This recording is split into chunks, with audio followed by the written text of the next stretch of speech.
Hey there, rock and roll podcast fans. This is Mike Hoban.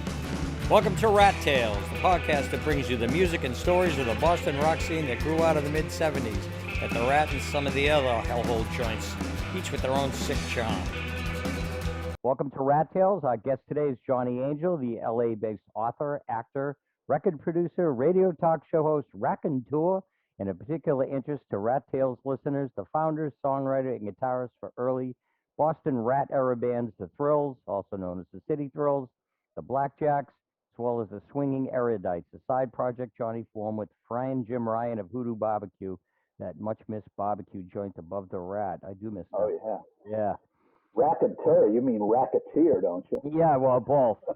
Okay, cool. So what we'd like to do a lot, John, we just like to start right at kind of at the beginning and, start where did you... Well, first, where did you come up with the Johnny Angel moniker? I'm sure it's not passed down to you. I don't think you're like Johnny Angel, like Thurston Howell III or anything, so... No, that's not my legal name. No. I know. Everybody had a punk rock name back then. The idea of being Johnny Devil or Johnny Beelzebub or Johnny Satan or Johnny Lucifer or Johnny Scumbag, I suppose it never occurred to me that I wanted that kind of a name. That's not, I wanted something, more likable or heroic or cartoony, comic booky, surprisingly, despite the fact that I could be a very hostile, negative young man, I did not want to be, I didn't want that kind of name, Plus, it's a call back to the 60s song, which you were very heavily influenced by, right? Yeah, it's interesting. As a talk radio host in Los Angeles, I had Mike Farrell on as a guest with me a couple of times. Very, very nice guy. From MASH. Yeah, he played B.J. Honeycutt on MASH. Mike did. And Mike is married to Shelley Fabares. And it never came up ever. I really want to meet Shelley. She's the woman who gave me my name and all this stuff. This ridiculous crap. But it never came up. I know that Shelley's health was kind of bad back then. She had some health issues, but he's a wonderful person, you know. And I read if Shelley married to him, she got to be pretty cool. So I'm pretty happy with it. It's weird too because I hate the song. Really?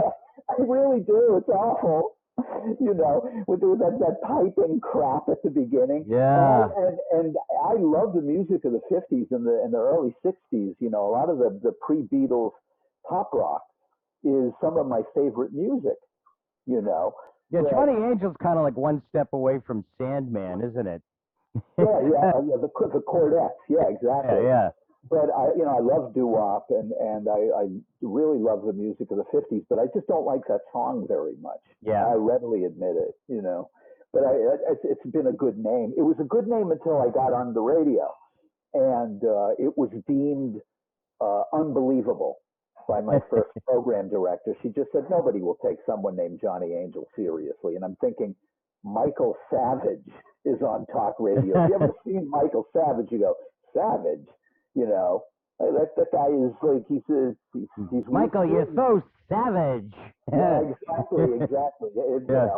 Michael Savage, who spends his entire show like raving about the evils of gay people while living in San Francisco, walking his poodles up and down Nob Hill. Yeah. It's like come on, Mike. And his name is Savage.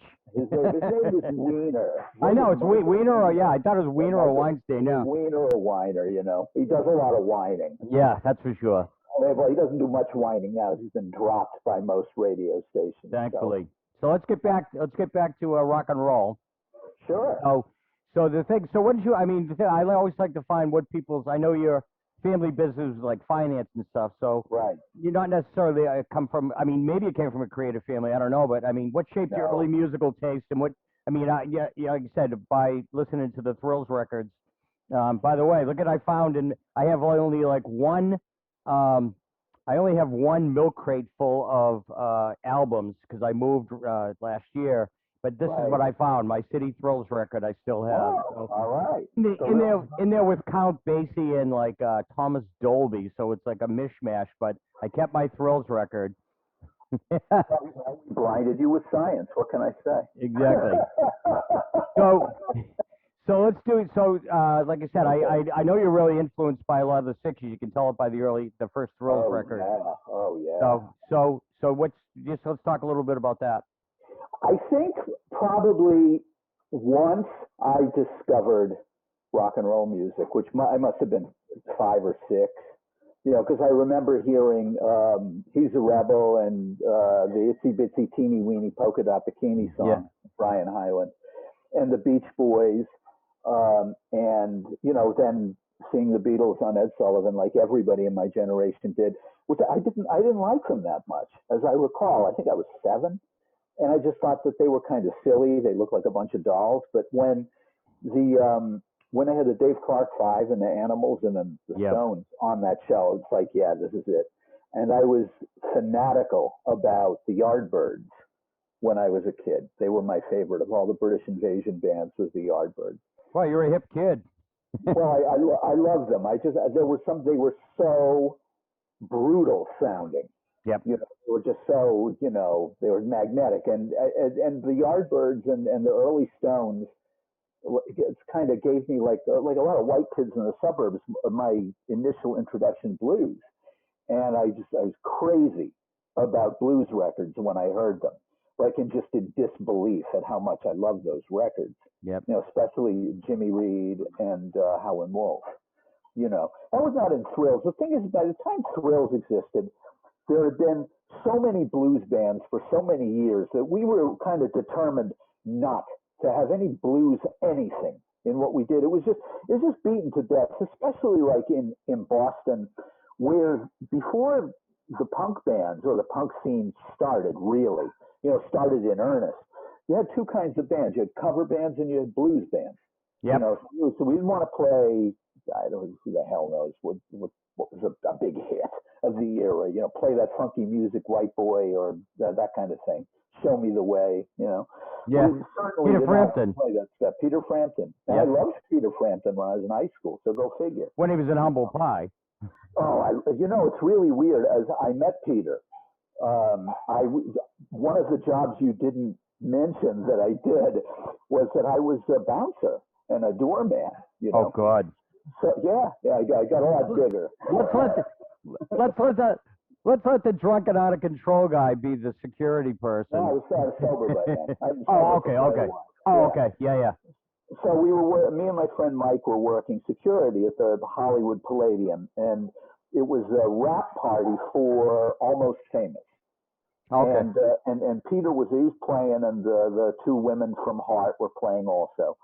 And I met Peter, and I told him, I said, I've got Rockin' the Fillmore in my car. I never go anywhere without it. And he's like, really? He's like stunned, at this point in history, like, really? I didn't know anybody liked that record anymore. It's like, oh, hell yeah.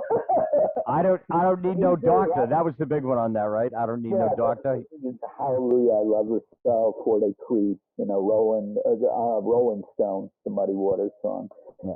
I love Humble Pie, and I loved Free, and I loved Rory Gallagher, and I loved all the British blues rock guys, although Rory was Irish, but I loved that stuff. But the thing is, by the time I matriculated into being old enough to being a professional musician, that stuff was beat to death.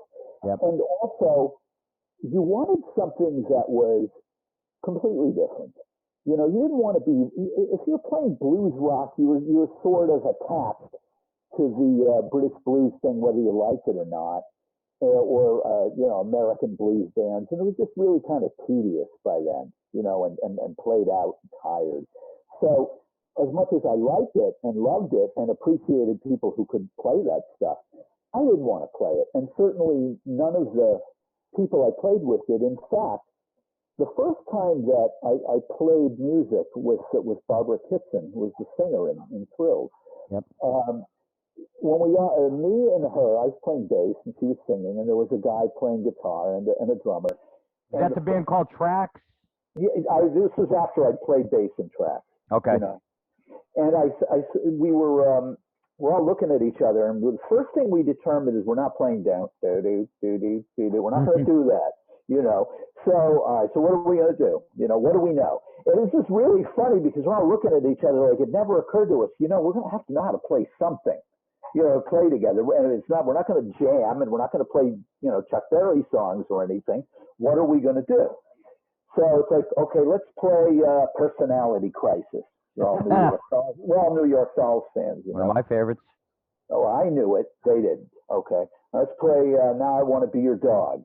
Like, no, we don't know that one either. The turnaround is tricky after the chorus. We don't know that one. It's Do No Fun. It's just da da da da. No, we don't know that one either. Okay, so let's do Chinese Rocks. No, we can't play it. We don't know that one either. Okay, what about Blitzkrieg Bop? Okay, now mind you, at this point, I detested Barbara. Okay, she was foisted on me. It was going to be me and the guys playing music together, and she sort of tagged along. And all I could think of was, oh, she thinks she's Patti Smith. Every wants to be Patti Smith, you know. And I was just like, to that, you know. But, you know, I'll humor her because the others like her. I don't. She used to run uses the Rat Tails, right? She used to run this little record store in the Rat. There was a record store down there. I didn't know that. Yeah. If you walked right down the stairs, to your immediate left, there was what was a coat room, and it became a record room. It was a punk rock 45s and some, you know, some hard rock 45s by local bands like, what's John Butcher's band called again from back then? Butchie had a band back in the 70s. They were real. Johanna Wild. Oh. There was this group, Buck. They had a record out too. It was real good for hard rock. It was excellent. And Thunder Train. Thunder Train's record. I love Thunder Train. They're one of my favorite bands. It's really funny is that as a punk rocker, no blues, you know, cut, you know, your ties with the past. Yet if Thunder Train or Ready Teddy were playing anywhere, and they were certainly not punk bands, I'd always go see them because they were good. Oh, they were great. And most importantly, they played their own songs. Mm.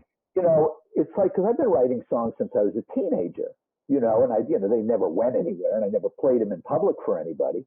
But it's like they played their own songs, so that was really inspiring.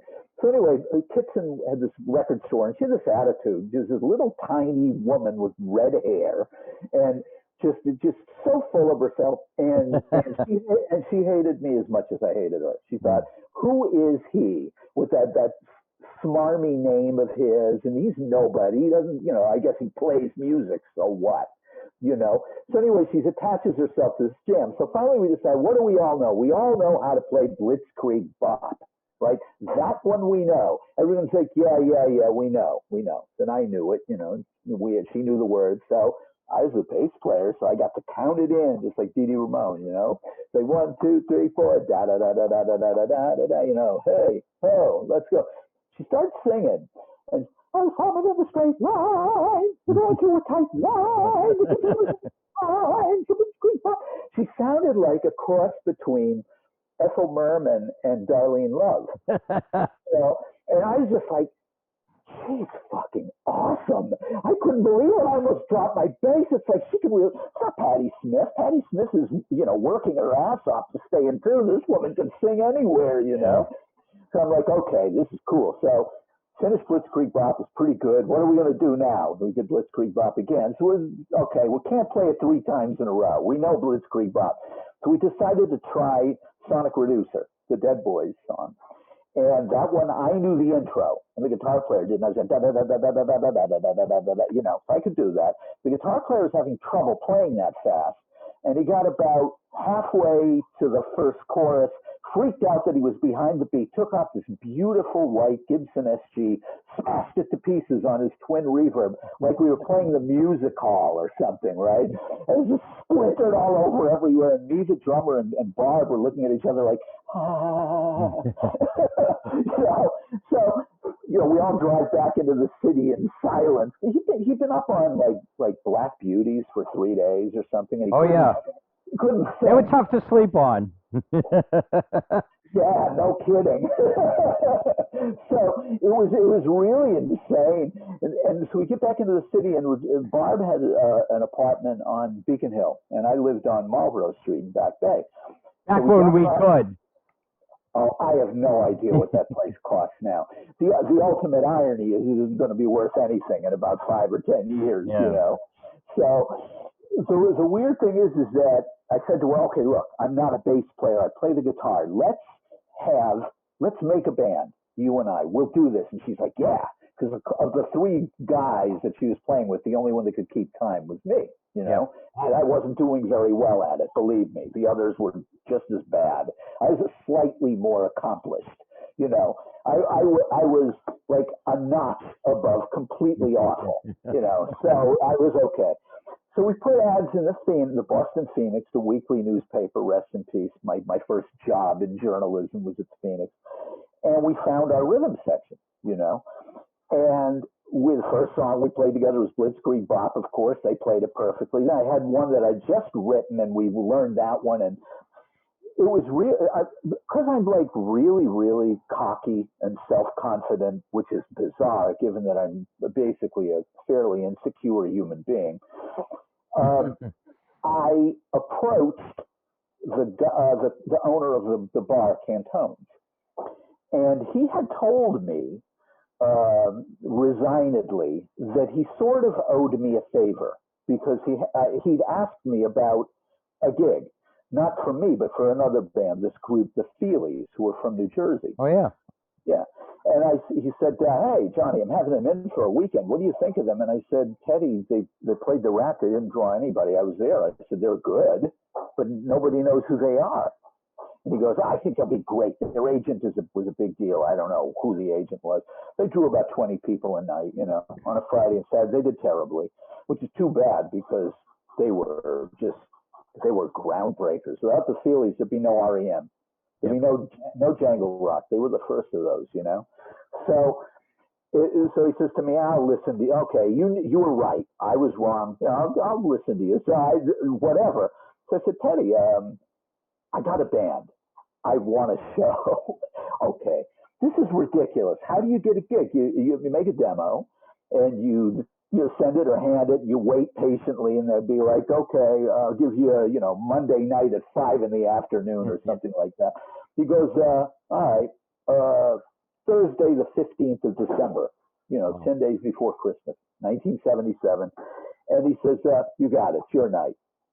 I mean, even 10 days out from Christmas for a new band on a Thursday night is unthinkable, right? I mean, that's a bargain. The problem was we only knew a couple of songs, and when it was 3 weeks to the gig, so we had to learn 2 sets of material because we were the only band on, so we had to play 4 sets. So we'd play 2 sets and repeat them, so it was a 4-set thing. So any stupid idea that I had, I turned into a song and we'd bang them out like two new songs a day. And I can't believe the other guys, and I can't believe Kitson went along with us, but she did, And so the great day finally comes, and I remember that gig as vividly as any day in my life, man.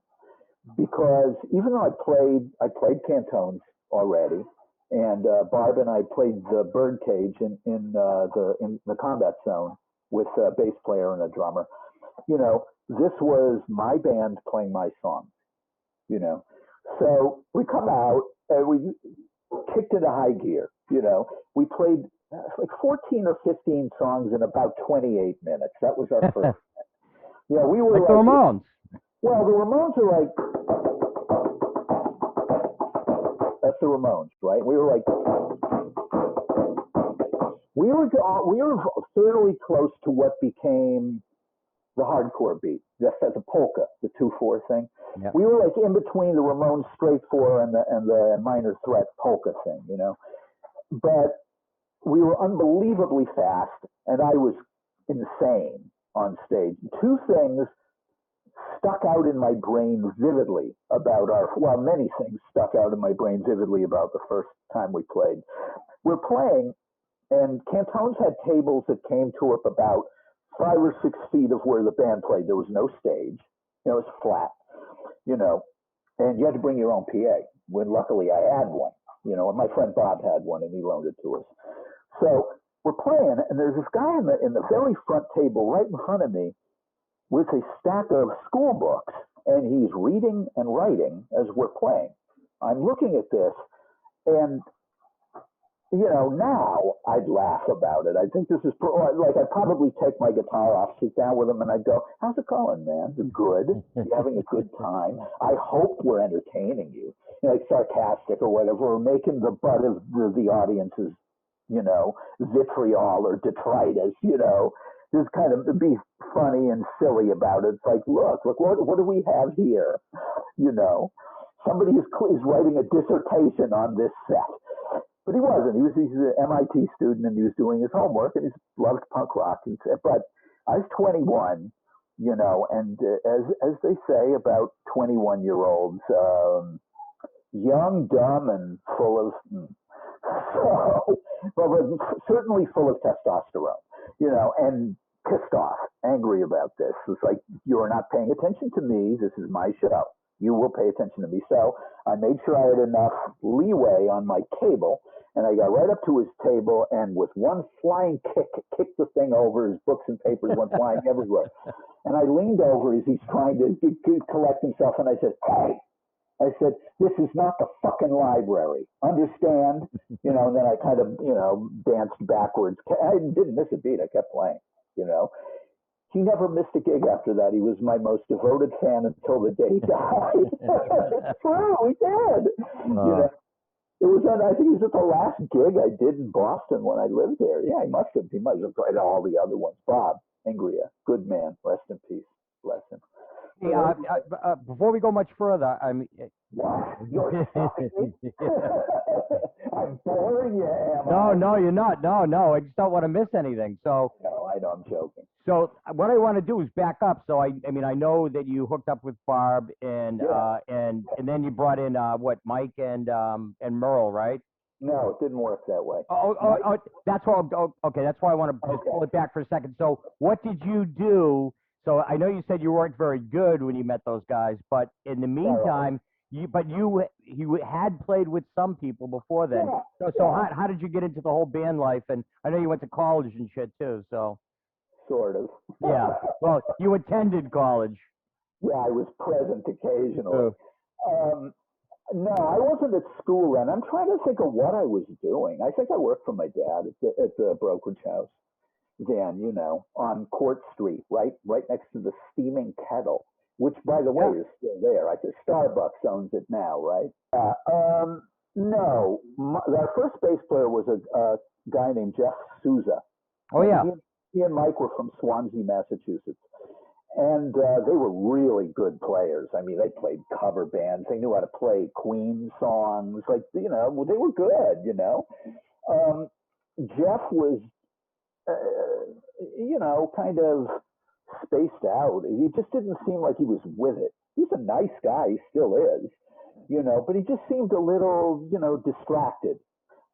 Mike, on the other hand, was like me or Barbara. Mike was a kind of, he was serious about what he did, and he really loved playing that music, and Mike and I talk all the time still. We did a song together during the pandemic called Snail. He played drums and I played everything but bass. Anyway, and it is a very snailish sounding song. Back to Thrill's first gig. So I kicked over Bob's stuff, okay? So our first set is over, and there was about 40 people there. It was a good crowd. Barb and I were well known in the music scene, so we had a lot of. I didn't have to go and call everybody that I knew from my hometown because I really hadn't kept in touch with anybody. I'd sort of cut my ties with the place. I grew up in Wellesley, Massachusetts, and I didn't. It's not like I hated everybody and I was going to show them and any to hell with their bourgeois pretensions or any of that high-minded bullshit that people wrap around punk rock. Like we hated Emerson, Lake and Palmer and Rod Stewart. We started over from scratch. We decided to destroy all those dinosaurs. That's a load of horse shit. Emerson, Lake and Palmer were fine. Yep. I saw the Faces twice. Rod was great. Every Picture Tells a Story is one of my favorite albums. It's a brilliant album. Story is genius, and the Faces record, Not As a Wink. to a blind horse. Yep. You know, That's All You Need and Stay With Me on it, you know, and Memphis. Like that record is great. We didn't have anything against those people. This is like made up by the press. You know, that's one thing that bugged me. It's like if somebody who is as theoretically out of it as Mick Jagger, when he was asked, "What do you think of punk rock?" and he said, "It's great." He said punk rock is necessary. He said music has to go back to small clubs and be raw. He said that's how, when we started, when the Beatles started, you know, that's what it was. You know, and Mick is right. You know, and people are Mick Jagger, he's awful and all this. It's like, no, he knew it. He was correct. No, he's righter than any of these other assholes. And you would ask, you know, Steve or Mick Jones or any of those people, you know, over in England, they have nothing against the face. It's just Mick Jones followed Mata Hoople around like a groupie. Okay, so it's just, you know, I loved Mata Hoople. I loved T-Rex. First concert I ever went to. First concert I ever went to was Mata Hoople. Yeah, Slade, Mott, T-Rex, The Sweep, The Spiders from Mars, David Bowie and The Spiders from Mars. I love those bands, you know, and I loved all the old '60s bands. And when Thrill started, we would you know, there were 60 songs that were in our set that weren't girl group songs. I remember vividly us trying to play "Thank You Girl" properly. You know the song, right?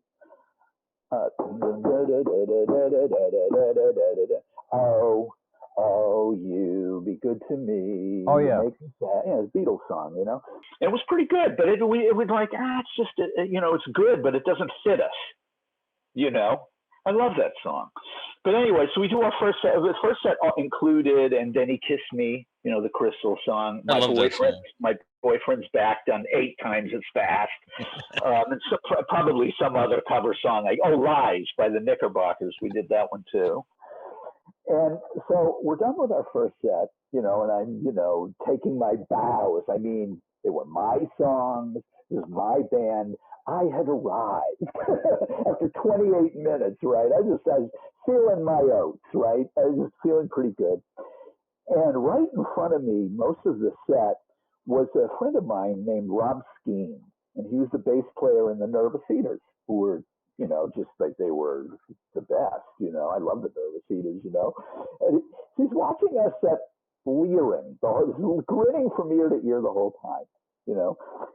So I looked at him afterwards and I said, "What'd you think?" And he smiled and he said, "You guys are the greatest thing I ever saw." My new favorite band. He said, "That was unreal." You know, it was like being hit with a tornado, you know. And then, but he shook his head. He just started laughing. And I said, "What's so funny?" And he said, he sort of like looked around for a second. He smiled at me, leaned in really close, and he said, "Johnny," you know, very as if I was in my professor's office begging for my D to be a B minor or some minus or something like that. And he goes, "Johnny," you know, that professorial tone. He smiled and he goes, "You," he said, "are about to get more pussy than you could ever have dreamed of." Now, yeah, that's pretty good, you know. That's an incentive. That's definitely something that you want, you know. So, but I, of course, know everything. You see, he doesn't know anything. I know everything. And I said, "There are no groupies in punk rock, Rob." I said, you're a fossil. You're a dinosaur. It's amazing you didn't play at Woodstock because you're just a fucking old hippie. Things don't work like that anymore." Says the man who knows everything after 28 minutes, right? I think about 6 months later, I ran into him. I mean, you know, we always talked, you know, and it crossed my mind, and I said, "You know, Rob, you remember when we did our first gig and you said blah, blah, blah?" And of course, he didn't remember. He goes, "Okay." And I said, "Well, you were right." He was right and I was wrong. I mean, I remember one thing that I just loved about that gig was the next night, I can't remember who was playing at the Rat, but I was there. And there was this really cute little girl there who had cellophane wrapped around both of her forearms. And she was a roadie for the group Skafish, who were the punk band from Chicago. Jim Skafish was, I believe he was a hermaphrodite. He was a man and a woman at the same time. And his roadie was this little girl, and she was all Google-eyed. She goes, "I saw you last night across town at that other, oh, you're wonderful, blah, blah, blah, blah." And, she, nothing happened, but it just, you just get bathed with this warm, wonderful feeling. Like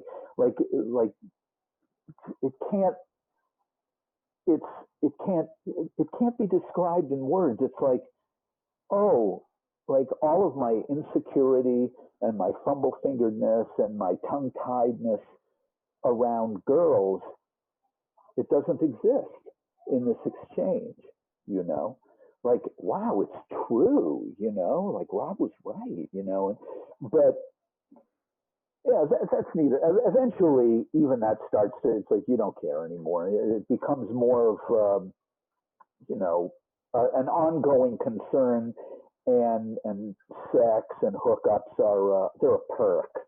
Yep. They're not the reason you do it. They're sort of a side thing. Yep. But it was very important to me then. Also, at the end of our first gig, we made $36, and we went out, we got food, and we drove home. And I'm 65 years old now, and I was 21 then.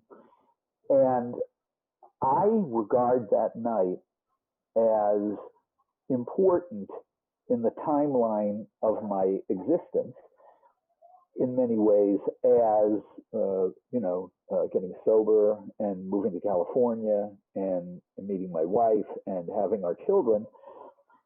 That was important, that gig, because it was my thing. It was something I did.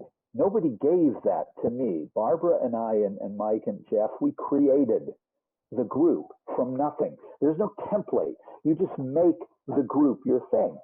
And it's when you realize, oh, I can do something that is from the wellspring of my imagination. We weren't the first punk band, but we were a little different. We weren't like the prevailing sentiment then were these kinds of MC5, Flamin' Groovies, Rolling Stones garage bands, like the real DMZ, Yeah, I was going to say, just like DMZ. Like DMZ, who we loved, and who I was invited to join when Pete quit, It's weird. I was invited to join DMZ and the Liars both. Oh. And I said no both times, more or less for the same reason. The first time with DMZ, it was JJ approached me. Peter Greenberg had quit, and I was at the Rat, and he goes, "Would you want to do it?" And I said, "No, I love my band. It's my band. If I'm in DMZ, it's like the guitar player in DMZ. It's not my band. It's your band. It's Jeff's band. So I said no. And then with the Liars, Jeff approached me. It was before Danny McCormick joined. And he was like, you'd be perfect for us. You got that great, garage rock feel. You should. And I said to Jeff, because I'm brutally honest, and always have been, I said, Jeff, you would switch my amp settings as I was playing. I've seen you do it. I said, if you did that to me, I'd take my guitar off, knock you out, and that'd be the end of the show. I said, and I would too. I said, dude, I didn't say dude then. I lived in California too long. I said, Jeff, I think I said something like, I'd just knock you the fuck out if you did that. I can't believe, whoever played guitar with them before, Greenberg and whoever was before Pete, if they didn't knock him out. That's unthinkable. You can't do that. But Jeff would do it. Or turn around and yell at the other guys in the band. It's like, you're yelling at me? You don't have any damn band without me or the others. Goodbye. We're going on strike. And those guys were no strangers to fighting on stage anyway, right? Oh, DMZ? Well, DMZ, not so much the Liars, yeah. The DMZ was more of a cooperative, I never saw DMZ with Dave playing the drums or the bass player before Rick. I never saw them. Because I talked to JJ and they said it was not uncommon for them to actually have a fist fight on stage. Oh, that wouldn't surprise me. Yeah. The thing is, I would never fight with Jeff. It's like you couldn't fight with him. It's like that you'd kill him, and it's just he's hopeless. And you shouldn't fight with somebody who's not entirely with it. It's not cool. Yeah. You know, I certainly wouldn't fight with the others. So let me back up, and I know we get rolling like crazy, but so one of the things I'm the same way, so that's why I'm aware of it. So I wanted to back up to before the first gig, it's like, what was Barb's experience and what was yours experience? Like, you don't just say like, hey, let's put together a band, and a week later, I mean, you guys had to have done something. And Barb's a really, you didn't do anything. I see you shaking your head. You didn't do anything? You must have played in a band somewhere. You said you played with Tracks, right? And you played bass? One gig. Okay. Oh, okay. There was nobody there. Okay. We played at Cantones with Dead Boys were at the Rat. Guess where everybody was. Okay. So that was it with them. I played bass with Mark Thor for a month or so, and he was really, really patient. He's a very good person. Yep. And he just, I don't think we even had guitar or drums most of the time. I think eventually Chuck Myra, who was his drummer, showed up for a few rehearsals, and Chuck probably told Mark, this kid can't play at all. He's terrible, which was true. I don't know who the guitar was. It may have been Lenny Clark. It might have been, maybe it could have even been Freddie. I don't remember. So Bob was just a gifted person who just knew how to sing coming out of the box? She knew how to sing. She sang in her church choir as a kid. She doesn't look like the church choir type, but yeah, I get that. Well, she was a kid. So were you and I. Well, I guess the gist of Barbara's, not to paraphrase Lauryn Hill, her miseducation, was when she went to Emerson, she became friends with Peter Greenberg, who was the guitar player in DMZ. Yep. And Peter was really a fanatical fan of the Detroit groups, especially the Stooges and the MC5, and, to a lesser extent, probably Mitch Ryder and the others. And he turned her on to all that stuff, and she was like, wow. It's all wide-eyed, because she was like, she was a 60s pop fan. Yep. Just like me. She loved the things. She loved the Beatles and the Rolling Stones and the Kinks, I was different than Barb and the other people in Thrills, because they were all Beatles and Stones fans like I was, but I was a big fan of the Byrds and the Jefferson Airplane and Moby Grape and Love and country music, old country music. I loved Hank Williams and I loved Buck Owens and the Buckaroos, and they hated that stuff. That was disgusting. That was like, don't say that you like that stuff. Well, like 5 or 6 years later, everybody in Boston's got like a flannel shirt on and claims that they learned how to play the guitar along with Elijah was a wooden Indian or some other lie, It was Terry Graham, who's a friend of mine who played drums in the Gun Club. He said, Terry wrote books too, and we were hanging out, and he said, it's amazing in the LA in the early 80s, all these people who went from David Bowie to Gene Vincent, like that. All of a sudden, it wasn't cool to like glam, or punk rock. All of a sudden, you're like, boom, like Eddie Cochran or, Ray Campy or Levi Dexter or whomever, other rockabilly guys, I played with the Rockettes a few times. They were great people. They were a gas, man. But it's just like, with early Thrills, no, Barb had no experience. You got to understand, anybody who wanted to start a band back then and had the nads, had the nuts or the ovaries to get up and do it, did it. The one thing that, in retrospect, that probably hurt Thrills a lot was that our calling card was, yes, we had a gifted woman singing, but she's a woman, and there was this subtle undercurrent, maybe sometimes not so subtle, of sexism and misogyny that existed back then. We weren't one of the guys type band because we had a woman in it. That removed our balance as a garage band. She was such the thing that I remember. I remember the first time I saw you. It's like, one, she was hot, and she was also really tough. So she wasn't like she wasn't like Doris Day singing or anything like that. She was out of the Chrissy Hynde, Patti Smith kind of like school. You know what I mean? Yeah, kind of. She was like a tough girl. You know, it's like Joan Jett. You know, Yeah, Joan Jett without a guitar. Yep. You know, and she could sing. Boy, she could a, sing. Yeah. The thing is Chrissy wrote her own songs. Chrissy could play the guitar. Barbara couldn't. Yep. Chrissy, the other in the dynamic in the Pretenders is way different. Chrissy would present a rough song to them, and Jim Honeyman Scott would turn it into a pop tune, and the rhythm section was so weird. I played a gig once with Martin Chambers playing the drums out here. I don't know, 91 or 92, you know, and Martin's drumming, and I'm singing. And Frank Infante was playing guitar. He was in Blondie. The bass player was Chico Ray. He was in Santana for a while. So it's like three all-stars and the idiot singer, me, right?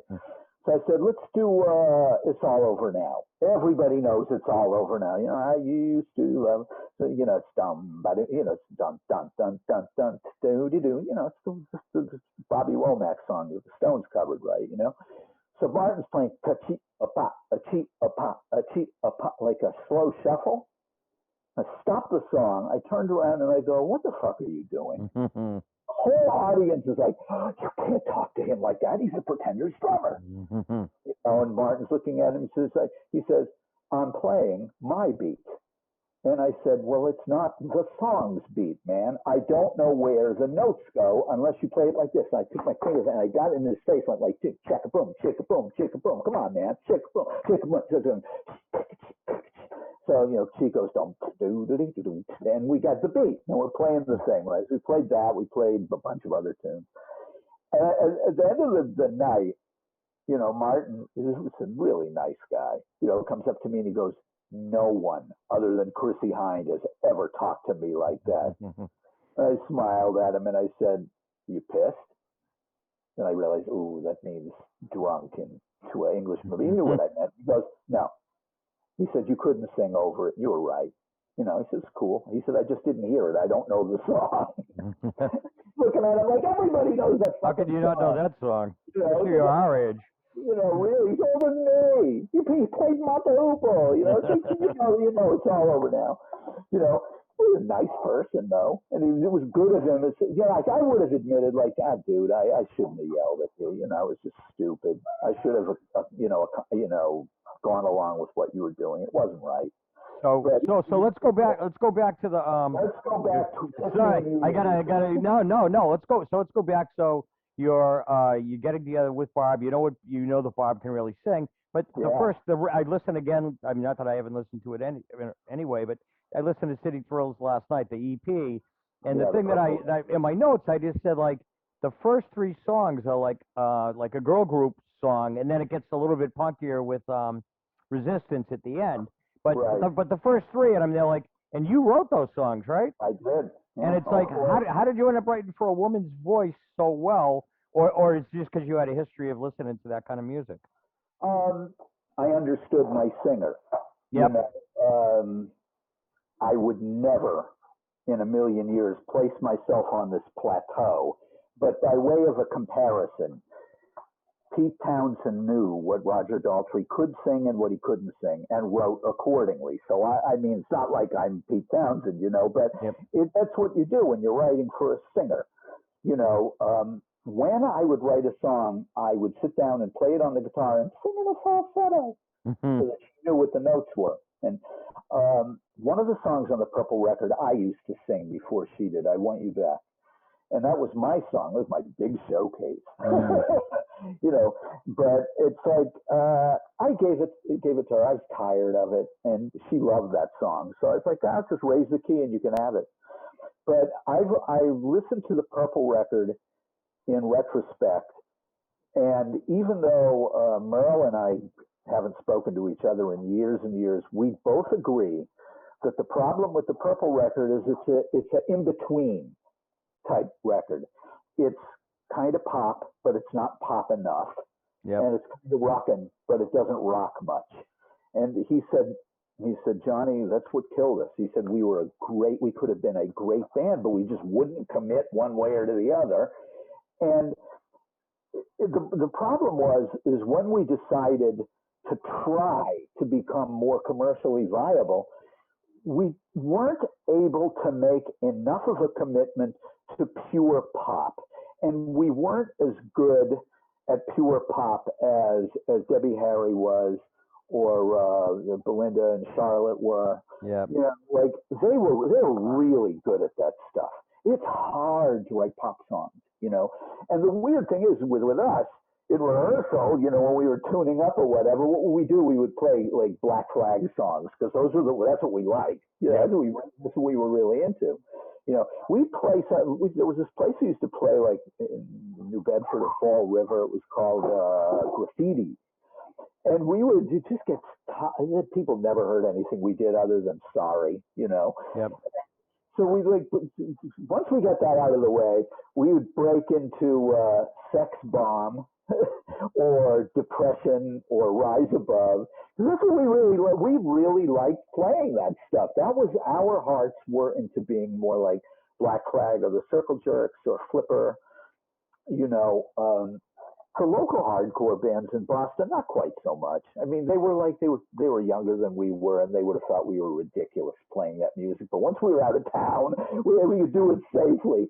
We were not able to commit to, you know, like Blondie having songs like "Call Me" and "The Tide Is High." It's like we just simply weren't up at that skill level. Right. You know? But Giorgio Moroder producing you, it's just like we came very close to getting signed in 1979. Genya Raven was going to produce us. She came to see us at CBGB's, and Barbara was really uncooperative, and Genya was like, you know, screw these people, you know, which was well within her rights. We had an attitude, you know, although I don't know what Barb's problem was. Barb wasn't going to get any publishing. I wrote everything, and she was complaining about Genya listening to the songs. It's like, they're my songs, I don't care. Yeah. And I found out later it was going to be Genya and Mick Ronson together. Oh, Jesus. I was like, I was going to get to spend a month hanging out with Mick Ronson, an idol, you know, but I didn't. How come you didn't kill Barb? There were so many other reasons before that, and I hadn't killed her. Barb was ridiculous. It's like we got a call. You want to open for Iggy in New Haven? Barb goes, how much do we make? It was $150. That's not enough. It's like, what? Oh no. New Haven's saying it's 2 hours away. It's no big deal. But she wouldn't do it. Then in 1980, you know, we played the Paradise a zillion times. Played it with the Ramones a bunch of times, and so we had a choice. I can't remember. I think Freddie Johansson was booking it then, and he calls up Barb and he goes, well, you can play with either the Pretenders or Madness. She goes, I'm not playing with Chrissy Hynde. I'm not opening for Chrissy Hynde. We'll play with Madness, right? Which it was, I don't know. All I know is we walked out on stage. There's 600 people in the theater to see Madness play, and they've all got pork pie hats on and black suits, you know. And these were people who 6 months earlier looked like us. Yep. Like the fans were hipper than we were, you know. They were going through our thing, and they just hated us. These are people that used to love us. Madness comes out, you know, one step beyond, the whole place are all skanking and all this. Of course, 8 months after that, Madness was old hat, you know. But it was just terrible. The guys in Madness hated us. It was one of the worst gigs of my life. So a couple of things that we kind of zipped right past, unfortunately. One was that let's talk about the sexist attitude back there. Yeah. That's one thing. So I got to try to tie that into my other question, which is, so the sound that you were talking about being poppy, like you did poppy, but it was like, you sounded like a girl group, but like girls who drank like bottles of cough syrup and smoked Lucky Strikes. It didn't sound like, it wasn't like, you know, it wasn't like nice white bread girls or anything. There was a real edge to it. But then, and having Barb up front too, it's like I started to talk about before, it's having Barb up front, it gave you an edge. And I remember the first time I saw you guys at the Rat, I was just fucking blown away. I'm serious. And it was like, facing the crowd is something that just, I remember that the first time I heard that, and I just went, who the fuck are these people? And I just was like blown away, and I'm there like, and then the rest of the set was just as good. I mean, everybody remembers facing the crowd. No, it's not. Oh, really? Oh, okay, but I mean, to me it is, and it's just like every band back then, with few exceptions, tended to have one big anthemic song. Yep. You know, The Pest had Better Off Dead, and. Well, she started to grin, so I slid it right, and she said, "Boy, I feel so good," and she dragged me off the bed. You'd be better off dead. And the Unnatural Acts said they saved Hitler's brain. They saved Hitler's brain. They saved Hitler's brain. They saved Hitler's brain. They saved Hitler's brain. The Real Kids had all kinds of girls. I never thought of myself as I down, but I was so much in love. But the skill I know she put me down. I need someone new, someone who's gonna make my heart jump the way she used to do. All kinds of girls, fall in love again. All kinds of girls, you know I'm down the man. I say all kinds of girls, I feel so good, that's right. You know, everybody had to talk to Loretta.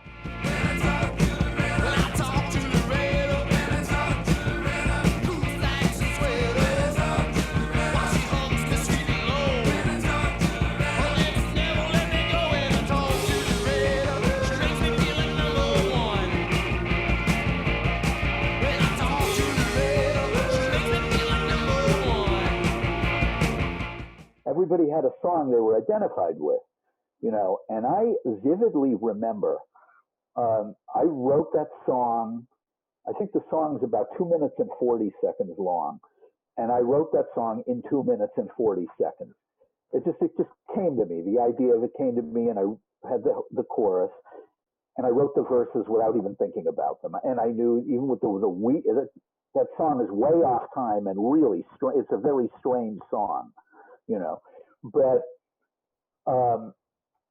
it was a burst of inspiration. We learned it in rehearsal. We came out, and the first time we played it was at the Rat. And I think it was like on a Tuesday or a Wednesday night with the Lasers, who were a band that had a woman singer, who was an ex-girlfriend of mine, you know. And we played Hey. For the first time, the audience was floored. It was the first time I've ever seen in my life where the audience was killed by that song. And at the end of the set, people going, "Are you going to play that one again?" They never asked for any song twice from us. We played it again, you know. And we always played it twice a night from that point on till the end of the band's life. For the people that are listening, if you never were, you're not overstating what that song was like the first time someone heard it. I go, sure. What the? It was just amazing. The energy, the and plus with Barb too, you know. And oh, she was great on it. And also the song was written too low for her. Oh. You know, it was Hay's in G, and it probably should have been an A for her comfort. But because it wasn't comfortable for her, she gave more oomph. You know, the only thing I remember making the thing up and getting to rehearsal and strumming it out, and I was like, oh, this has exactly the same chords and sounds like Trash by the New York Dolls. And they're very similar songs, right? So I changed one chord, and all of a sudden it didn't sound like Trash anymore. And it was like it went from a standard 1-4-5 to this weird chord progression, which is in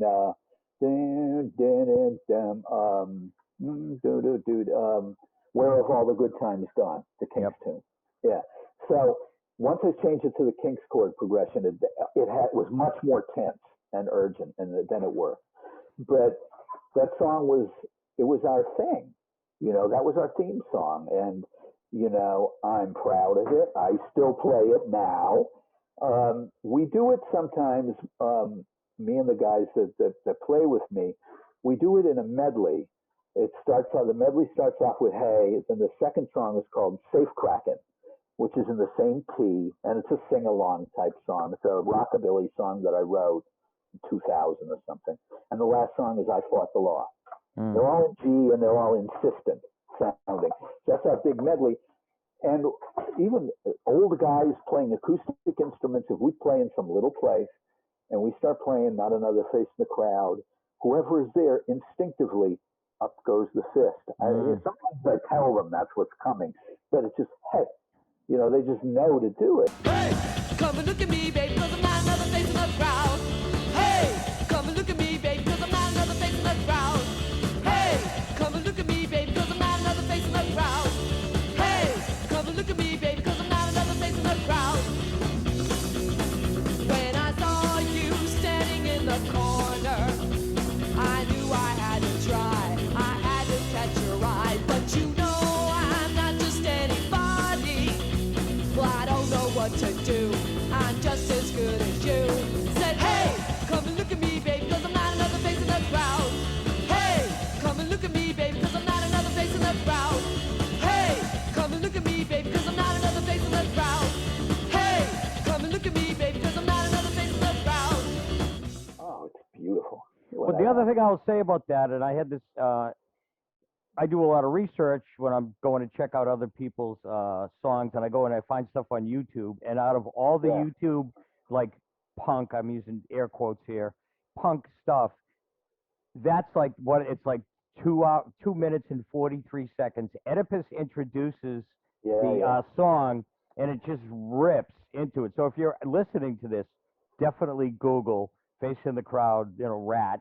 And then, actually, I think I told you this when we were talking last week. Tim Jackson, in his Robin Lane and the Chartbusters documentary, took the Oedipus part, you know, Boston, it's the best fucking rock and roll town in Boston, you know, whatever he said, you know. World, and he takes that off there. So it's like, if you're out there and you're listening, do yourself a huge favor, and you want to see what the scene looked like, even though it was atypical with a woman singer. If you want to see what the scene looked like, that's the quintessential one, I think. So, yeah, I mean, I always thought that the best times of my life as a musician, you know, I've been a professional musician for 44 years now, you know, and Mike feels this way too, Thrill's drummer, is if we were playing a Saturday night at the Rat in our second set, not the first one, people were rocking, but by the second set, it was, you know, 10 minutes of one, or we go on at 12:50 or 12:55 and play until 2. And we'd start off with Heartbreaker, I'll Be the Heartbreaker, which is our first single, and finish with Hey. And we had mostly fast songs in between. We had to play, Then He Kissed Me was the slow song in that set, always, the Crystal song. But I remember the last 4 or 5 songs would just be this blur. And we would get this rolling momentum going. And Jake Burns from Stiff Little Fingers calls it the out of control train going down a mountain. You know, like when they would get going and play 3 or 4 songs, the Ramones would get going and, you know, they'd play the last 4 or 5 songs of their set, or us, or any punk band from the 70s. And the momentum, you know, which would climax in Hey, was just, like the energy level was intense. You know, I think that I understand that in retrospect, that high might have been what I wanted more than anything else in the world. Because despite the fact that I consumed an ungodly amount of alcohol back then, I never played loaded. I didn't have really? To.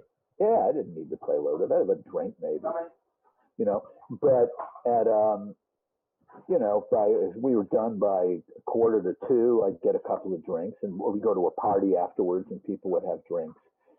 You know, that then, you know, you're coming down off your high, you know. But I didn't need it. It's like that's all the high you want, you know, the drinks and the inevitable companionship afterwards, which could be, I don't know, anybody.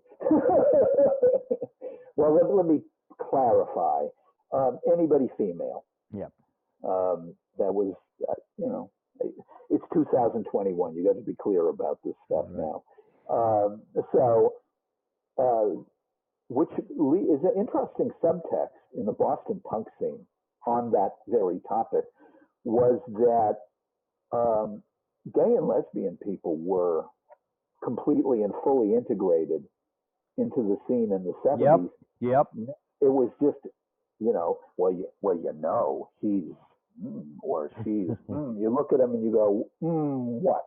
What do you mean? Well, although I could be terrible when I was drunk. This is an awful story, but I'm motivated to say it. The night before New Year's Eve, 78, 79, I was at Cantone's, hanging out with Robin Lane and some other people. And Deanie, who's one of the singers in Human Sexual Response, Deanie Lameau, his brother La was the lead singer, and Deanie and Wendell and Casey were the secondary vocalists in that group. And Deanie had this girlfriend named Kathy. I fancied her, I liked her.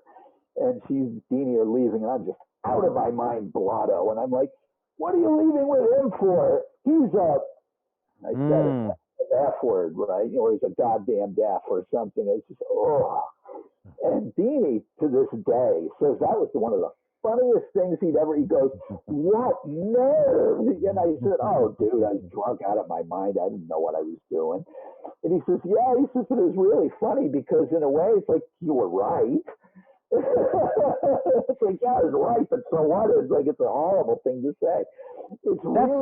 That's something that was really interesting about that scene. I remember, so I went to the Space one night. Yeah. And I'm at the Space, and I'm watching Peter Dayton's band. I'm watching La Peste play, and they had a song called Spy Master.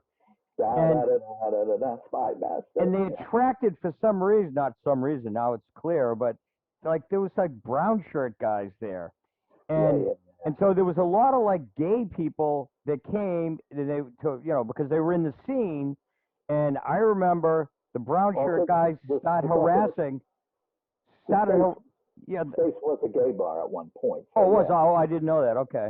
Yeah. So they start sort of like harassing it, and then you get to see where the room lines up in terms of what side you're going to stick up for. And everybody, including all my friends that are just like, we weren't scenesters, but we showed up at the Rat and the Space and stuff a lot.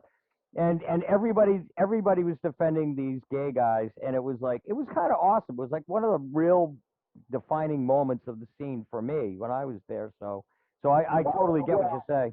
Yeah, but I mean, why wouldn't you back your friends? I didn't know these guys, but I probably saw them around. But your friends are your friends. It's like one of the funniest things I ever saw in my life when the Thrills were playing at the Rat, and all these guys from my high school came to see me play because they'd heard, that John, he's now called Johnny Angel, and he's crazy. Like, you have to see him, he's crazy. So that we're playing, and I'm doing my thing, and I'm going crazy, and some people in the audience are going crazy too. And these, kind of jockey, frat boyish type dudes, who had to be 22 because I was too, started hassling the punk rockers that were pogoing, and the Rat bouncers would not have that.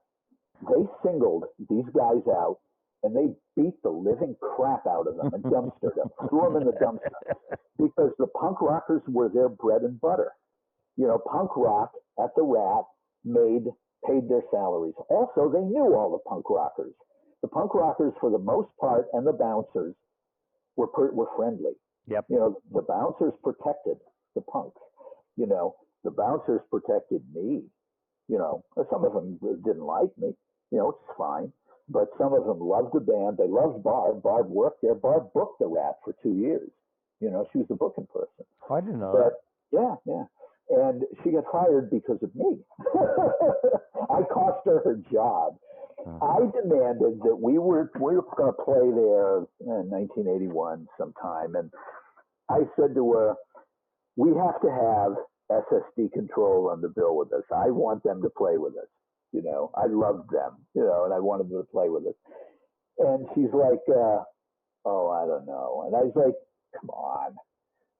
Springer, the singer in that group, had roadied for us. The drummer was from Wellesley too. It's like, it's like, come on, they're like us, they're just play a lot faster. That's it. They were hardcore, right? Yeah, they were. Yeah. Just for people who don't know. Yes, it was a brawl, and there was trouble, and they got thrown out, and Jimmy was furious and fired Barb for it. And she was just livid at me, but it's just like they shouldn't be so upset. That's what SSD does. There was slam dancing. So what? It's like they're slamming into each other. There aren't, innocent bystanders getting sucked into a vortex or any of this ridiculous bullshit. It's like, come on, don't be silly. But yeah, that's how she lost her job. Well, you got her back. You got her back for screwing you out of the Iggy Pop gig. Yeah, that's right. And the Pretenders thing too. Yeah. Oh, and Genya and oh god, and Mick Ronson. Yep. And there was, however, Barbara around the end of '79 or so developed a bad habit. Yep. And it's her business. She shows up, she plays. If she does what she does, I can't. Who am I to lecture anybody on how to behave, right? So the problem. You were no angel, Johnny. That is correct. I was not. Yeah. When I was on WRKO, I think, in 2004, 2005 or something, and I just made the audience livid with all this stuff. And so one of the callers called up the guy that was on after me, and he goes, "This guy calls himself Johnny Angel. He's no angel. He's Johnny Devil." I heard it. It's because I was sitting in my office. I was just laughing so hard I could hardly stay in the chair. The program director wasn't so happy because I just completely inflamed the audience. But I was happy. I was happy. No, I was no pun intended. I was thrilled. Yeah. So bringing it back to the Thrills. So you made the one record, the City Thrills, the Purple album. But there was never another record. But there is an extensive discography of great work. So you want to just talk about what you guys did and how that even happened? Or how you didn't make a second album, actually. Well, the Purple record's only 4 songs. It's an EP. And we had a single before that with Heartbreaker and Hey on it. You never ever call me anymore. No, you would just as soon ignore me, that's for sure. Everybody's got to be the victim sometimes, but tonight I'm gonna make you mine. But tonight things will be different. Tonight the table's gonna turn. Tonight I'm gonna be the heartbreaker. Tonight I'm gonna be the heartbreaker. 'Cause tonight I'm gonna be the heartbreaker. Tonight I'm gonna be the heartbreaker. We had lots of live stuff. We had demos. We had all kinds of stuff. Problem was, this band is, you got like a dope fiend and an alcoholic running the band. Nothing is going to get done, and then it didn't. But if you fast forward to I'm thinking 2002 is when I started in talk radio in Los Angeles on KFI AM, and I would play Hey as bumper music, hey, and then I'd say, hey, this is Johnny Wendell at KFI AM 640, more stimulating talk radio, whatever I said. And one of the listeners was a guy who ran Dionysus Records named Lee Joseph, and he loved that song. And he said, that Hey song, is that you? And I'm like, yeah, it's me. He said, what else have you got? So I sent him everything that I had, I think Mike had a disc's worth of live stuff and some demos. He goes, can I put this out? So we did. That was our full-length record. And I am extremely gratified that Barbara got a copy of it before she passed away. And I'm glad that was 2006 she passed, right? Something like that. Yeah. No, but what was funny is because Gigi Allen had been a member of Thrills for about 6 or 7 weeks, that Thrills record sold really, really well. There's always these nutty fans who he's not on anything. Yeah, but Merle's on almost everything. So they had to have that record because Merle is Gigi's brother, for the people who don't know. Right, Merle Allen and Gigi Allen. And they were, Merle was in the band from 78, was he 78 or 79? 78 to 82, and then I became the bass player. We moved to New York City. We knew we were burned out in Boston. We wanted to go to New York. We wanted to get a record deal. It didn't work out. We weren't crazy enough for people who wanted, noisy, Lower East Side experimental stuff, and we weren't pop enough to be like Blue Angel. That was Cyndi Lauper's band, So we were in the middle. We broke up in January of '83, and I hung out. I remained in New York for another 5 months. I played in a synth pop band. I would jam with anybody who was trying to get anything. It's just nothing was happening. And I just did one day. I realized I'm not getting anywhere. I got to go home. I want to go home. So I moved back to Massachusetts in June of '83 from New York, and I had written all these songs after Thrills were gone. I just kept writing songs, and they're kind of acidy and hard and rough sounding. So no woman was going to sing these convincingly. No. And I recorded them on a cassette, and I used to talk all the time to a friend of mine who played bass in this band, The Outlets, Mike Whitey. Yep. And so I'd call him and I'd say, yeah, I got about 8 songs in this cassette. Let me give it to you, see what you think of it. And he's like, oh, this is great. You don't hear this anymore. Because in 1983, I get back to Massachusetts, and at that point there were 2 kinds of bands. There was a synth pop bands, or the kind of new romantic groups like Till Tuesday and Down Avenue and the Adventure Set and all of those synth type groups, that were playing Roxy music, Duran Duran sounding stuff, or or whatever Till Tuesday is, yep. elegant pop, and the other kind were all these new roots bands like the Del Fuegos, yep. People that had seen the Blasters or the Gun Club or the Flesh Eaters, and that's what they wanted to do. And I didn't want to be in either of those kinds of bands. I just thought the synth pop stuff's not going to work for me. I played in a synth band in New York for about a month. I just hated it, and I didn't like it. And the roots bands just struck me as being there's something disingenuous about them. The Dogmatics were the real thing, but the rest of them were just kind of, even the Del Fuegos, they were just too mannered and too careful about what they did. They just didn't seem like real rock and roll. Like they were huge fans of Hank Williams and Buddy Holly and stuff like that, but they weren't coming from a place where those people came from. Even if they were from rural America, they were college boys, Yep. I wasn't. Whitey certainly wasn't. So I said, okay, what should we do? And I said, do you know anybody who plays the drums? And he goes, well, there's this guy who would sit in with the Outlets named Jeff Erna.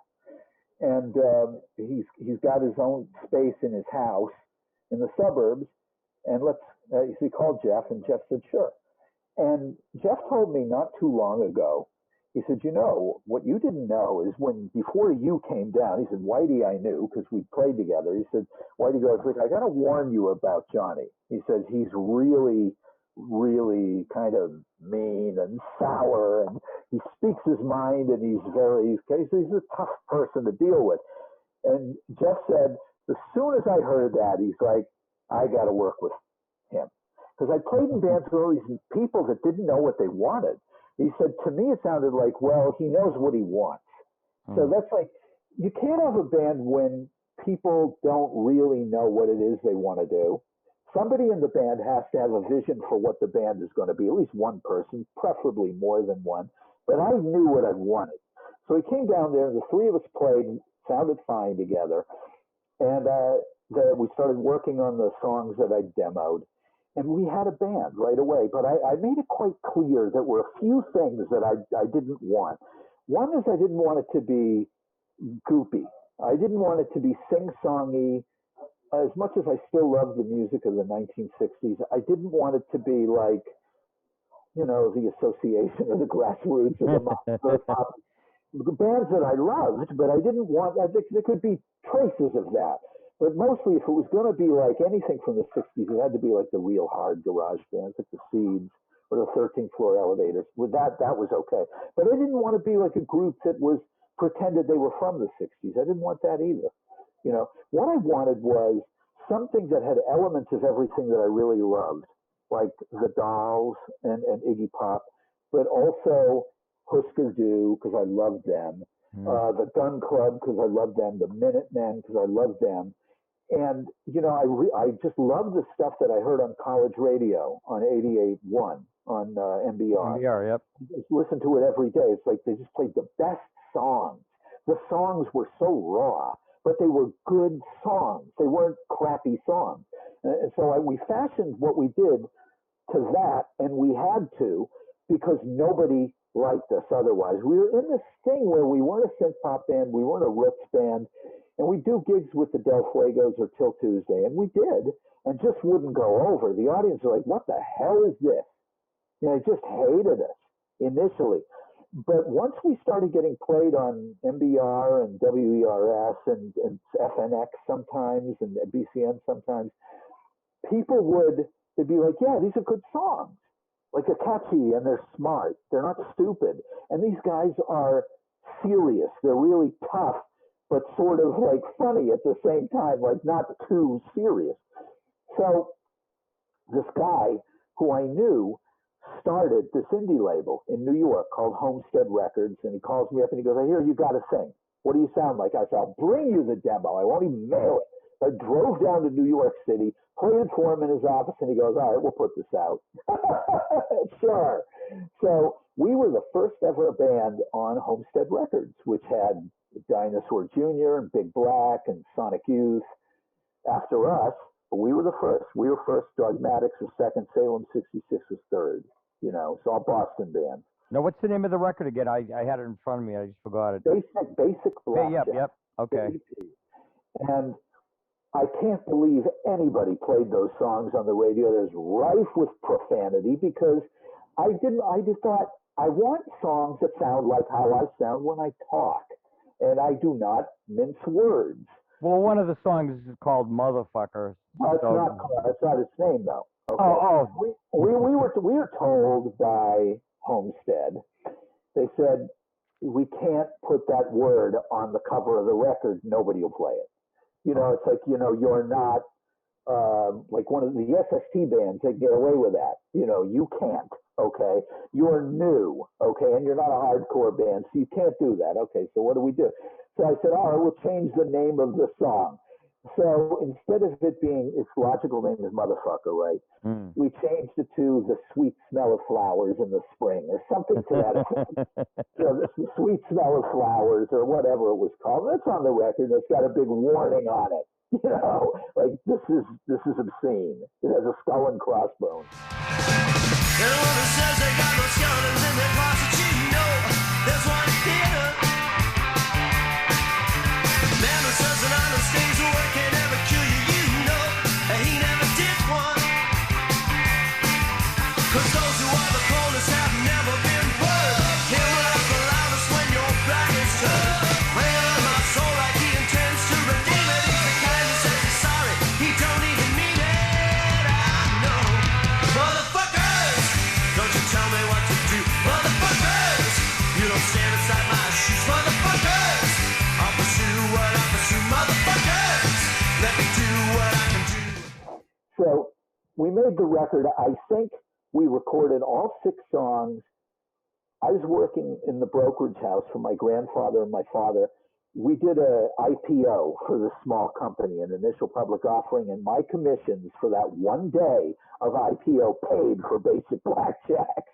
Wow. Okay, so we were a complete sellout from the go. Anyway, you know, go capitalism, right? And it was really weird because at that point I was becoming more and more of a leftist. You know, I was really, really not happy with how things were going politically in America. And It was the Ronald Reagan years. There were the Reagan years, and I didn't like Reagan. You know? Me neither. And I really, really hated the people that thought that what they were doing was wonderful, and I really hated what was going on in Central America. To me, that was insane. That was madness. To me, it's like, oh, we're going to start another Vietnam, you know, and shit, I'm still young enough that I may have to go, you know. So when you listen to Motherfucker, it's like, that's what that song is about. Capitalism's like a chain around your neck, no matter what you think.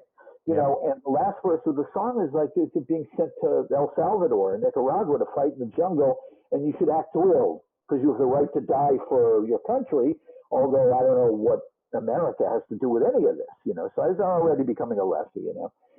So Basic Blackjacks did really, really well. You know, people loved it. They loved it in Europe. We get great reviews in Sweden and the Netherlands. And either from the NME or Sounds, we get 4.5 stars in England. And we should have capitalized on it. But once again, you know, I had substance abuse problems. I didn't know how to manage a band.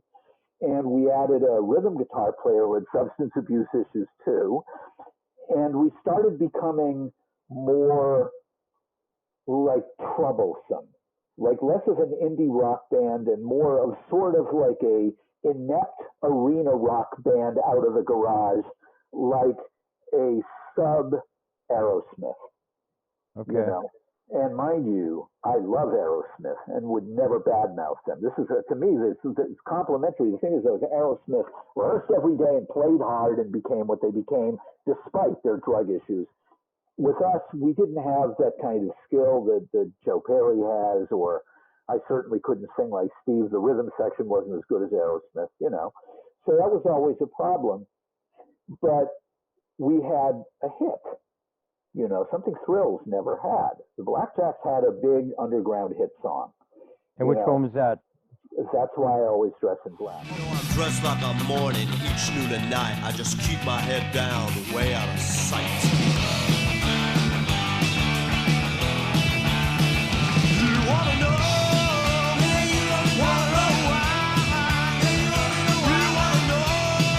Yeah, you wanna know why?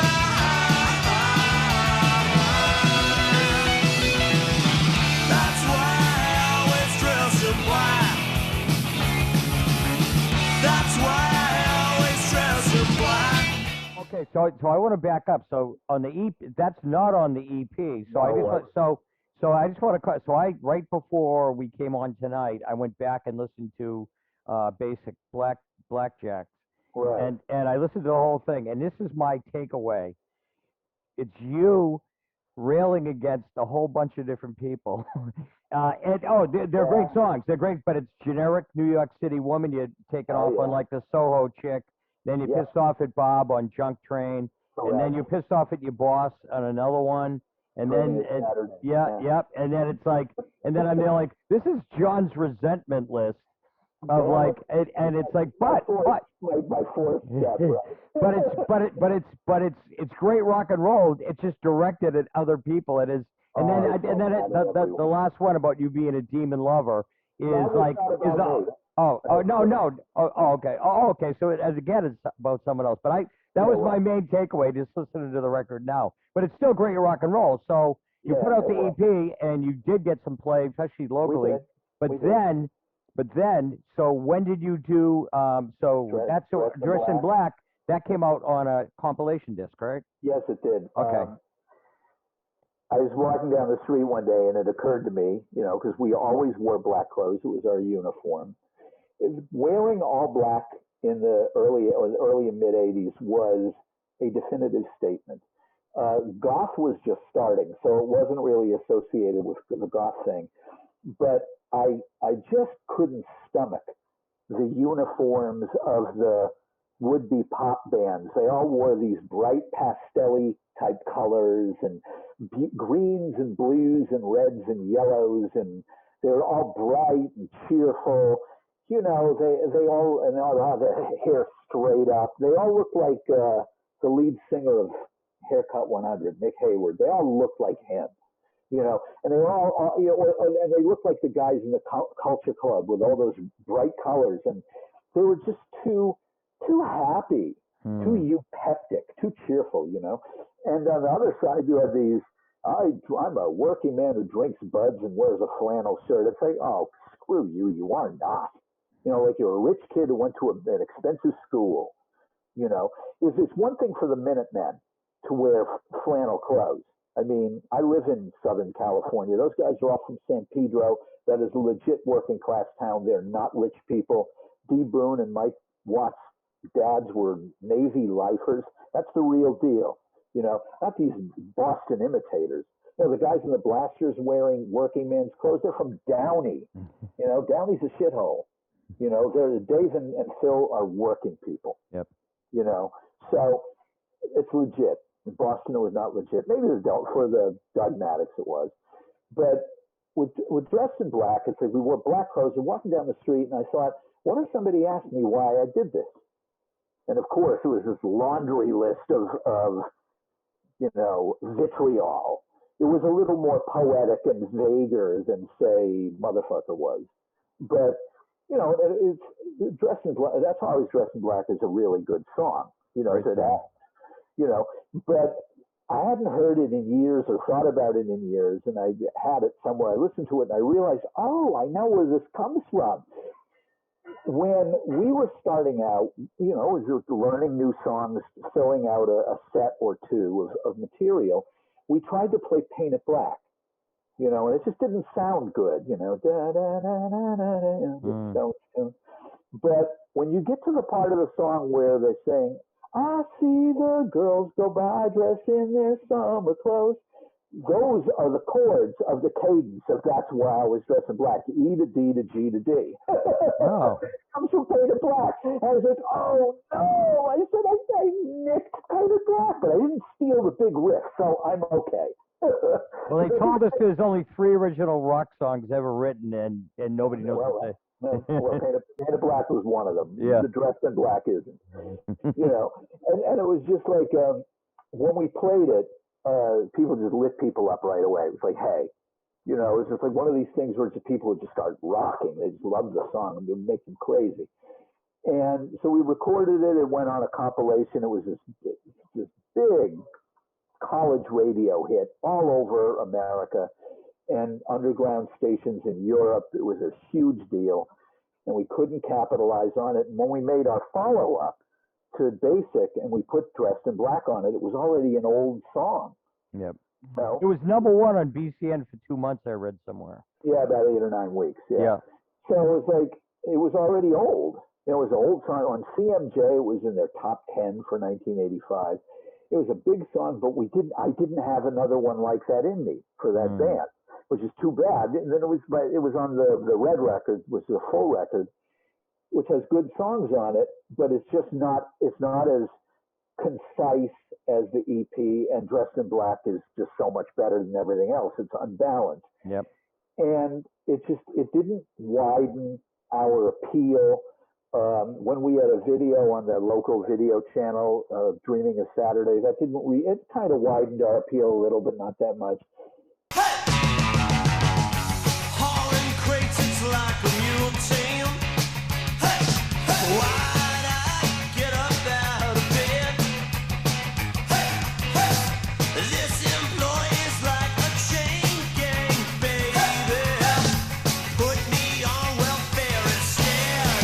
Hey, all I want's is late today. Don't check no work, miss no pay. Free to dream and sleep my life away.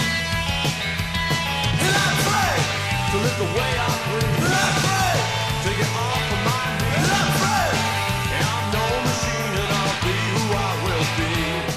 And, you know, we tried to go on tour, and I was detoxing while we were. It didn't work. And it was just, the band kind of ground to a halt about 8 or 9 months after that. It did as much as it could do, and we didn't know what we were doing. And mostly I just wasn't inspired to write the kind of songs that meant anything to me. I wanted to write a hit song. And I got to tell you, man, that's work. Because to write a hit song means that every little nook and cranny of the tune has to be neatly tucked in, and that's not the kind of band we were. And I just don't have an ear for you know, boy, I love you so much, but you don't love me, or you love me and I don't love you, or whatever the gist of love of hits are. That's not what I write. You know, I can't. I have written love songs, but it wasn't working, and the girlfriend walked out on me, and I was so depressed I couldn't do anything. And that was that was sort of the end. You know, it's like I stopped using. You know, the woman left me. The band was kind of stuck, and so I got a whole new bunch of Blackjacks, 3 new guys. They were all good musicians. Band died in a couple of months. The audience didn't want that. They wanted a garage band, and that's not what we became. And I had this silly joke thing on the side that was my personal entertainment that we called the swinging erudites. Yep. Right around the same time. Me and James Ryan, who ran the Hoodoo Barbecue.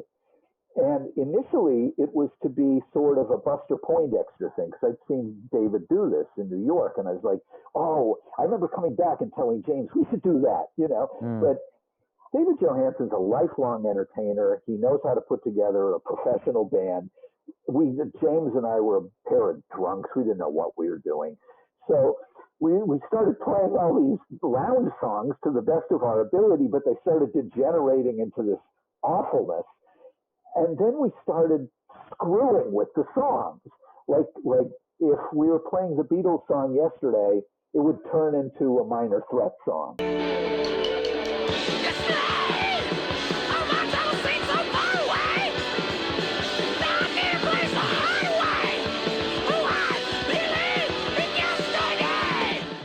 You know, or if we were doing God Didn't Make Little Green Apples, I just let the guitar feedback for 3 minutes like Sonic Youth, you know, or we like everything, or we do a medley of the great hits of the Village People or Three Dog Night, only never rehearse them, because if they were rehearsed, they wouldn't be funny. You know, Catastrophe, it was better.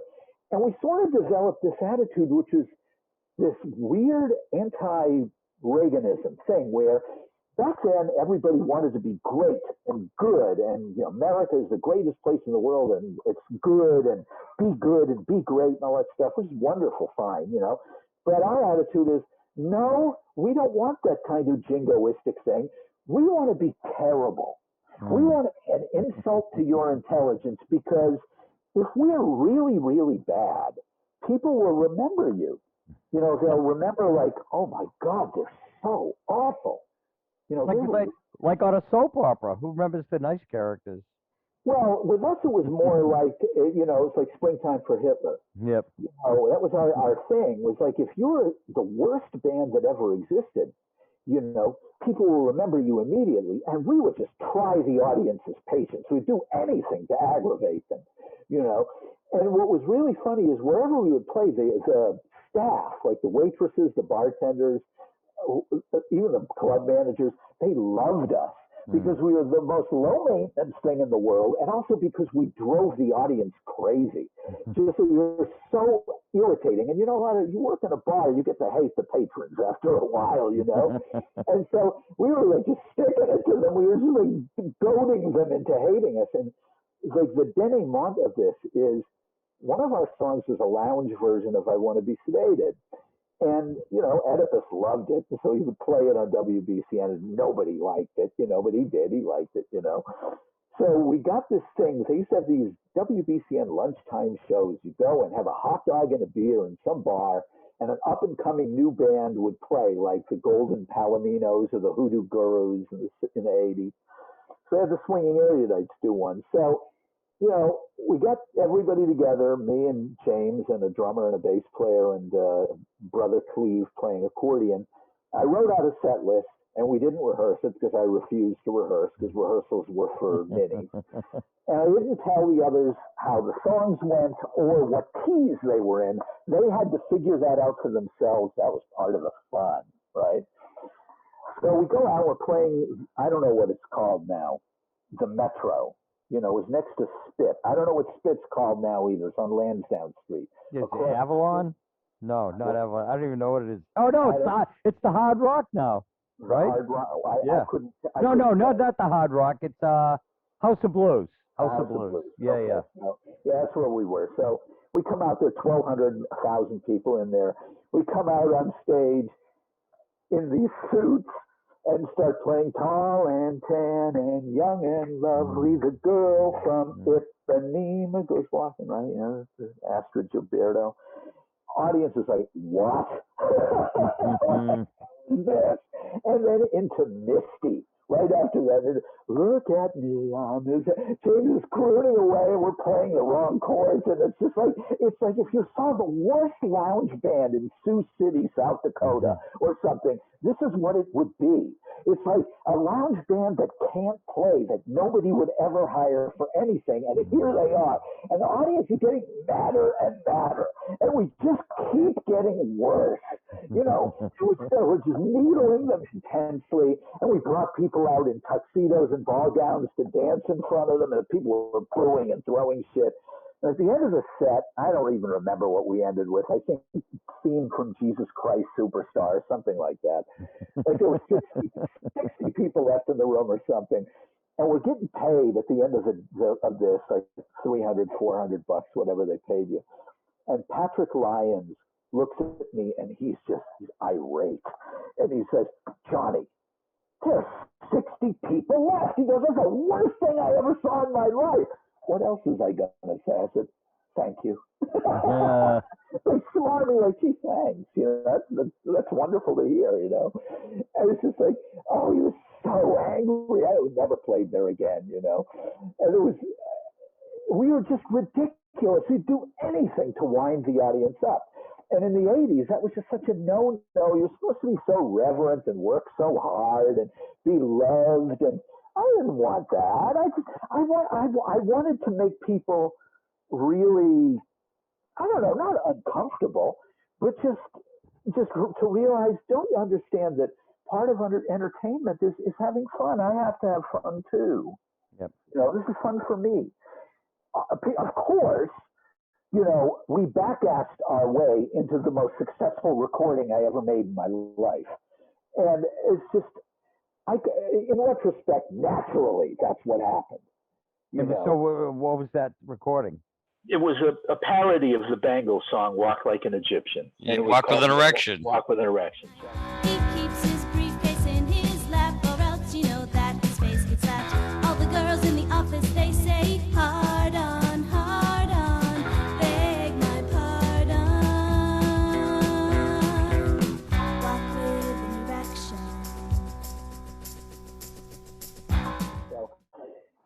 We had two women singing in the band. I always have women in my bands, right? So we had two women singing in the band, and they're like, we're tired of doing Our Lips Are Sealed. You have to write something new. So we had a parody of Our Lips Are Sealed, the Go-Go's song. So I'm like, okay. It's like the Go-Go's are gone at that point. The new woman band is the Bangles, and Manic Monday was a hit. And I'm like, no, I'm not making fun of a Prince song. You know, Prince was sacred to me, so I'm not going to, you know, you can't out-hit Prince. Okay, so that's out. There's this new single out. I hadn't heard it. One of the girls said, yeah, they got a new song. And I, what's it called? And she told me. And I didn't listen to it, you know. I Walk Like an Egyptian. And I go, that's a pretty good title. And I said, how about Walk with an Erection? Mm-hmm. And it was Meg Lyons was the woman who sang in the band. And died laughing, fell over. She goes, yes, that's it. You know, I knew she was a kindred spirit the moment I met her, right? And she was like, yes, that's it. You got to do that. So I sat down, and my younger brother, Barry, and I wrote the song in about 10 minutes. I think I wrote most of it, and as it turns out, there weren't enough lyrics, and, you know, Barry and I wrote the rest. And we went into this guy's basement studio for, I don't know, 30 or 40 bucks maybe, and we recorded it because he programmed the beat and had the sound effects from the Bangles record. We sang it, we whistled badly, and I played a guitar solo out of tune. I mean, you know, we were the swinging erudites, you know. What WBCN used to have at the time was this thing at 7:30 of like a novelty song. The evening DJ always played a novelty song at 7:30. And on this Ken Shelton, right? Was it Ken Shelton that did that? Ken was in the morning. This is okay. This is Catherine Lauren, my friend Catherine Lauren. She played. It was her show. And Catherine used to get up and play with the swinging erudite occasionally. We were her favorite thing in the world. She loved us, right? Because we were idiots, and she loved the fact that we were idiots. So on this particular evening, they were giving away tickets for U2, who were going to play at the Garden, I think, in the fall. This was like 6 months before the gig or something like that. So everybody in Boston wanted tickets to see U2. In 1987, they were a huge band, you know. And so everyone's tuned in for the giveaway for U2 tickets, because you certainly weren't going to be able to buy them. They'd be sold out in a day, right? Catherine plays Walk with an Erection. You know, while everybody's listening in Boston, the world erupts. In 12 hours, they had over 600 requests to hear it again. Nobody could believe it. In fact, the general reaction was, did I hear what I thought I heard? Because Meg and Sue sounded just like the band. They were imitating Susanna Hoff, you know. So, and they, you know, Meg is very phonogenic. She was very good at imitating, you know, and she sounded just like Sue and Susanna Hoff. And it was like, the world went upside down. Nobody could believe that record existed. Like what is this? And it just exploded. It would charted in 3 or 4 countries, and it charted in America. You know, it was this huge hit in Los Angeles and San Francisco, especially. I heard Susanna Hoffs loved it too. No, she hadn't heard it. She didn't know it was me until recently. But what I was told, Vicki Peterson and I did a music symposium at Pomona College years ago, because I was on the radio and a music critic for the LA Weekly and stuff, and you know, she was in the Bangles. And I said, what did you guys think of Walk with an Erection? And she said, you know, there were hundreds of parodies of that song, and she said that was the only good one. She said that one we liked. Okay. Said, I just read it recently. That's why I brought it up. I thought someone said I think Susanna liked it. You know, I don't know. I've never asked her. No. So I you know, it's never come up, and it was gigantically successful. And instead of being a goof band, we started playing like 15, 20 gigs a month. There was so much demand for us. I didn't have to work for a living anymore. I could be a professional musician and sleep late. But after that, and we did a parody of the John Bon Jovi song, Living on a Prayer. That was successful too. Not quite as much, but close. In fact, ours was Living on My Hair, was our version of the Bon Jovi song. Richie Sambora loved that record. It was one of his favorites. He used to play it to Needle John, you know. But he, according to what I'd heard from someone who worked for them, it was Richie's favorite record, right? Shot through the ears, this tune's so lame. You give rock a bad name. I wriggle my bus, the bass go insane. You give rock a bad name.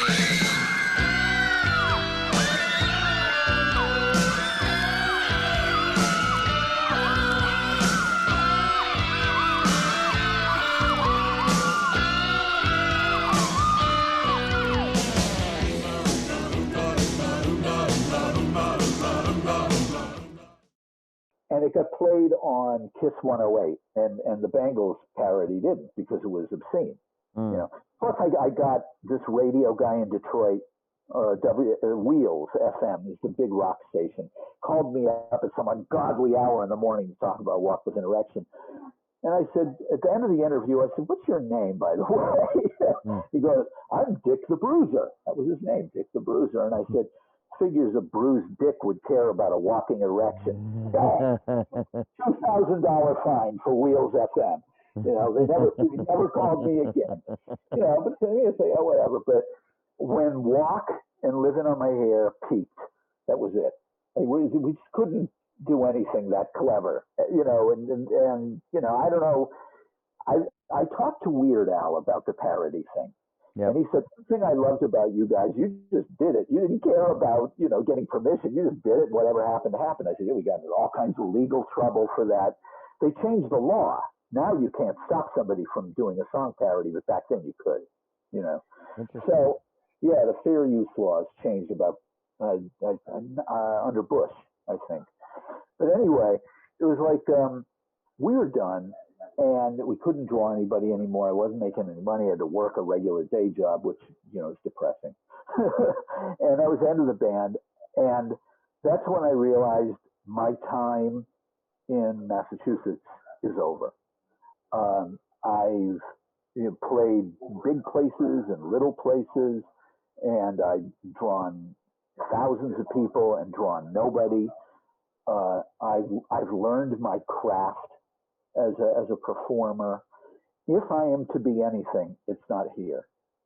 And that was it. I think the Swingin' Knees called it a day in 1988, and I don't know, 9 months later I moved here. That was it. That was the end. I remember when I moved, the day that I began driving to California, that I realized, the lyric in the song "The Wheel" by Jerry Garcia, written by Robert Hunter, you can't go back and you can't stand still if the thunder don't get you, the lightning will, is true. It's like you can't, it's weird that, all the 12 years of hating hippies and, now, a hippie is singing my life, and he was right. You can't, if you sit still, something will stop you. You just got to go. Whatever. I came out here with less than $500, a car that barely worked, and started over from absolute scratch, and I never regretted a moment of it. I did everything I could do. I mean, I loved playing in all those bars. I love my living bandmates still. I talk to, I think, all of them, but there comes a point where, baby bird has to leave the nest, and I didn't, more power to the cats that can spend their whole life where they're born and where they grew up, and they're comfortable there and they love it there, and it brings them comfort. To me, I'd grown to the point where it felt like, I was going to say Corcoran. That doesn't mean anything to you. It felt like Walpole. Oh. Yeah, now see, I remember Walpole's called something else now, right? Cedar Junction. Cedar Junction, yeah. See, for a 65-year-old who didn't have to get up to piss, I remember a lot of shit, now don't I? Okay. So, it's like prison. It's like, well, I don't want to be here, And so I got up and I left, and I had a couple of record deals that crapped out, and I became a professional journalist and a talk radio host and an actor, and I wrote a couple of books, and married and had two unbelievable sons. Everything has been all right. I'm an atheist, but if I may use the colloquial expression, if I had to meet my maker tomorrow, I'd be all right. I did as much as I have to do, but I still love playing, and I still love writing music. I have a new song with two guys from Boston playing on it that everybody seems to love. Go figure. It's like with people I never played with. I wrote the song, and I sent the demo of it over the internet to Sal Baglio, who played in the Stompers. The Stompers and Thrills did lots of gigs together, and Sal and I were acquainted. We're never really friends; we were acquaintances. And I said, "What do you think of this thing?" And he goes, "This thing's great. Let me send it to Dan Kopko, his friend, who played. They have a band together called the Peppermint Kicks." Yeah, I saw them 2 weeks ago. I was selling it. Yeah, they're great.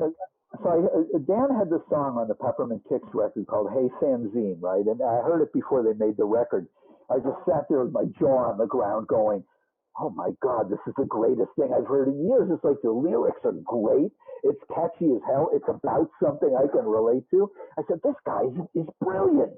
I said, I got to do something with this guy. And he's Sal's friend. So I said, "You think you and Dan would play this song?"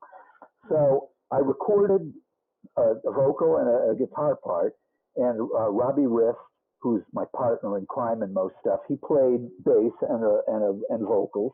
We sent this to Sal and Dan. They put electric instruments on it and drums on it, and all these Beach Boys and Who and Motown harmonies on it. And I heard it back, and I was just laughing and laughing, going, like, everything's come full circle. I never, ever thought that I would have a musical connection to anybody in Massachusetts ever again. But these guys, it's like, they understand the milieu. Certainly Dan does, and Dan's a young guy, all those children are older than mine, go figure. He understands that Boston thing. He has this group, Watts. They're like a Boston garage band, and then the group he has with Lee, the Shanghai Lows, they're like a Boston thing. I didn't even ask you about your book, and I meant to. But the book in question is Looking for Lady D. Yep. The Little Purple Book, as it's so known in this house. And it's just about, I think about something that every middle-aged human being thinks about. It's like, what happened to my true love when I was young? Where did they go? And of course, it's, kind of marinates in the sordidness and depravity of punk rock, but it's there, and it has some.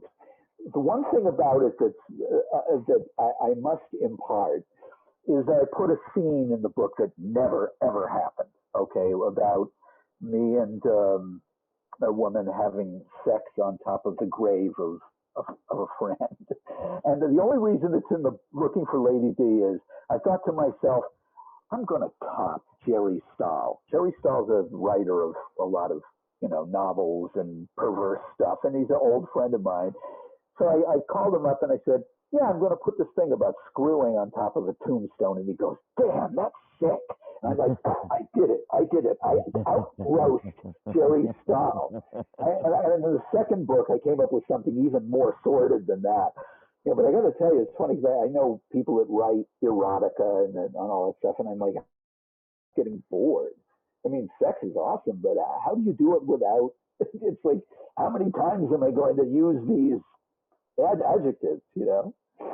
So, but yeah, Looking for Lady D. It's on Amazon. In This Darkness I Disappear. That's on Amazon too. They're good reads. Lady D is on Audible. Which means that you get to hear me talk for another 5 hours. Well, what could be better than that? It was so much fun doing the Audible book of Looking for Lady D. It's like we did it in 3 or 4 sessions, and it took 9 hours. It was rough on the voice. Yep. But it was wonderful to do it, and there are thrills songs in it. There's an Unnatural Acts song in it.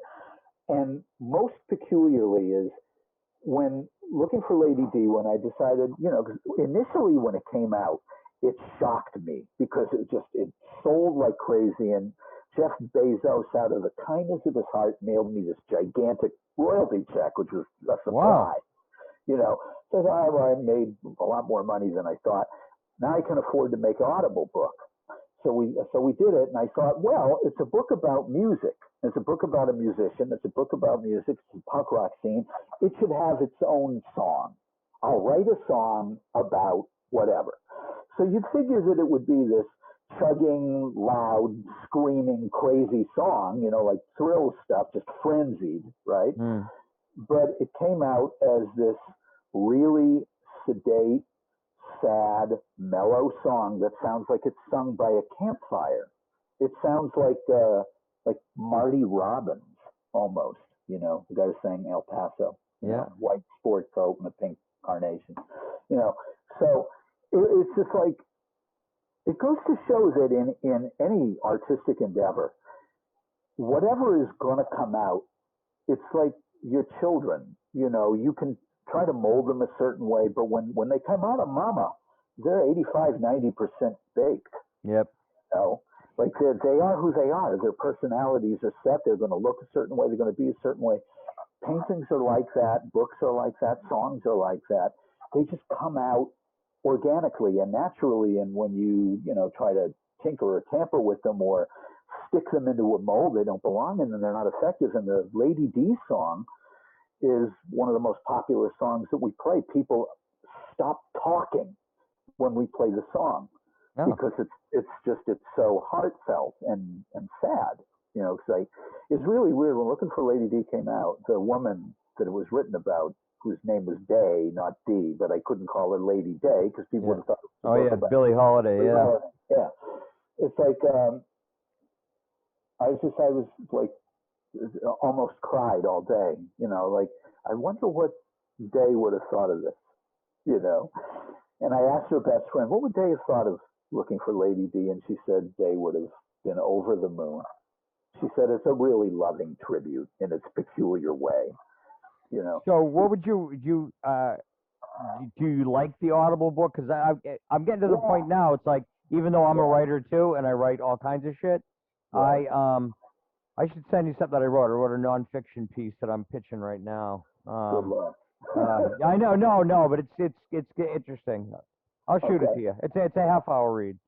Okay. But I've gotten to the point now where I really prefer podcasts to reading shit, because it's like, I have the joke that I use at meetings sometimes. I have ADD, alcohol deficiency disorder. I need something to slow my thinking down so that but it's like I'm too scatterbrained to read now. Yeah, I prefer reading. You know, I don't. Lady D's Audible was real. It was done by a professional engineer who edited out every mistake, and the parts of the book that are voiced where a woman is speaking were voiced by a fellow broadcaster. I volunteered to voice narrate a new book by Michael Gilmore, and I don't know if he's going to go for it or not. I asked him if he wanted it, but it's a really good thing if you have I have a good sounding speaking voice, you know, and it's distinct, you know, because I have an odd accent. Yep. And I got a big mouth, you know. Sounds like me. Yeah. But a little different, you know, just from so many years of, you know, seeing how you get people to react by what you say. So it's the Audible book for Lady D, and I sold a ton of them last month. I just got my statement from Amazon, and I'm like, who's buying this thing still? 6 years later. Yeah, 6 years later. The Audible of Looking for Lady D is really, it's an exceptionally good book because of Phil Giangrande's editing and engineering, and Desiree Duffy, who's the woman who voiced her parts. And I voiced like about a third of one of Desiree's books. Desiree just did an unbelievably good job. Wait, who else? This podcast is called Rat Tales, correct? Yep, Rat Tales, yep. And who else has done Rat Tales, if I may ask? JJ from DMZ, Okay. Richie and Tom White from A Natural Acts. I'm in excellent company. So Barry from Barry and the Marshalls. Mark Bell from Thunder Train. Wonderful person. Yeah. So we're off to a good start. We just got to get some women, because if you like podcasts, I mean, if you listen to any of them, the JJ one is just a great history of what happened in Boston. He's really good. And same thing with Mark Bell. Mark Bell talked about a lot of the, just the scene as much as anything else. Yeah, I mean, first of all, you know, you're talking about people, educated men, late in their lives who have vivid memories. Yep. And, you know, Mark always had it together. JJ did eventually. Yep. And I've heard some of JJ's stories, and I haven't read Mark's book, but I will. And, you know, you're talking about incredibly colorful, funny, wonderful people. I say Mark was a school teacher up until he retired, right? Yep. Yeah. So Frank Rowe, we did Frank Rowe too, from Classic Ruins. Nobody is, to me, Frank Rowe is one of the greatest philosophers in history, and nobody knows it. Yeah. His takes on things are positively up there with the people that you read about in college. You know, you read about Socrates and Descartes and stuff. Then you listen to Frank for a half hour and you go, this is as thought out and as philosophically sound as the great philosophers of all time. And it's just Frank being Frank. Frank is, and there's no facetiousness at all. My respect for him as a great thinker is bottomless, because he is one of the most brilliant people I've ever met in my life. You know, and I think people should recognize this about him, is that this is an incredibly heady, cerebral human being, you know. And he's funny. He's funny. He's not just a garage rock musician, Yep. you know. He's He has thought about it and he has voiced it. And we wrote a song. I wrote a song about, right off of a conversation with Frank, an entire song about our friends dropping dead. Frank lost, at the peak of the Classic Ruins, the 3 other guys in the band. They're all gone now. Yep. And he called me up and he was really sad. And he said, I just feel like one day they're still with me and I can go into town on the train and play the Rat with them. And this marinated in my head. And it became the song Ghost on My Shoulder, because I think he said at one point in the conversation, they're ghosts that sit on my shoulders. And I took the line and I made the song up. I sent it to him and he was unbelievably moved. But when we play the song now, it's like, now I think, well, the ghosts on my shoulder that exist now are not just the people that I wrote the song about, but Asa and Leroy. Yep.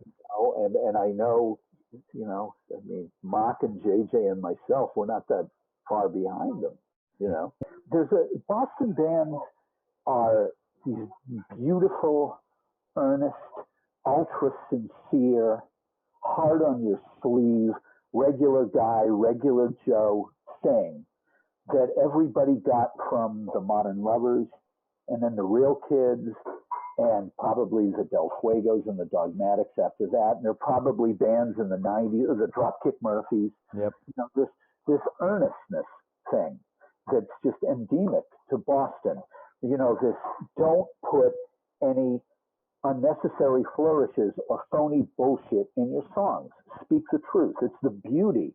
It's what's magnificent about Boston and Boston bands and the whole ethos of being a mass hole is that you get to the point and you tell the truth and you don't try to crap anybody, because you can't fool anybody. Everybody knows who you are. You can put on whatever outfit you want to put on. You're you.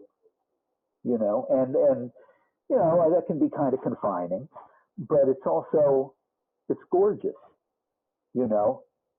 to everybody in Massachusetts. It's like, I mean this sincerely, is you're beautiful. There's something really beautiful about that is certainly not true in California. It's not true anywhere in the Southwest. We have our own different thing here. But in Massachusetts, that almost pained sincerity is one of the most magnificent things in the world. I mean, I can't live there anymore or be like that, but my respect for it is through the roof. To all my old friends that are there and are still writing songs or playing their old songs, you're saints, because you're keeping something incredible from dying. That's a great outline. So that's yeah.